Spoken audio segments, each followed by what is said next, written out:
Bismillahirrahmanirrahim. Assalamu alaikum. My name is Hassan and today we are going to fix error on download manager plugin in WordPress. Before starting work, it's my request, please subscribe my channel. Thank you. Now back to our work. Now on screen we are in download section and then you see all and then you see error. There has been a critical error on this website. Please check your site admin email inbox for instruction.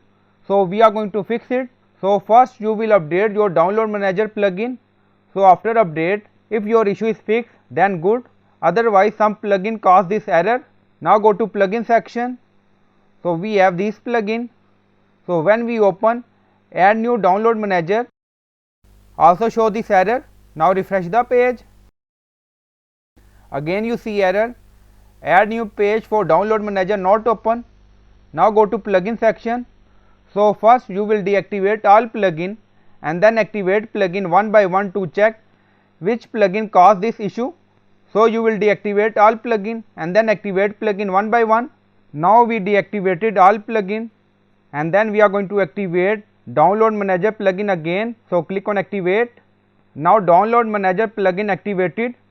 Go to download page, refresh the page. Now you see critical error gone. Because we deactivated all other plugin, only activate download manager plugin. Now go to plugin section again and then activate plugin one by one to check which plugin caused this issue. So first you will update your download manager plugin. After that your issue will be fixed, then good. And if your issue is not fixed, then deactivate all plugin and check which plugin caused this issue for download manager plugin. So I hope you like this video. Please like, comment, share, subscribe. Thank you for watching.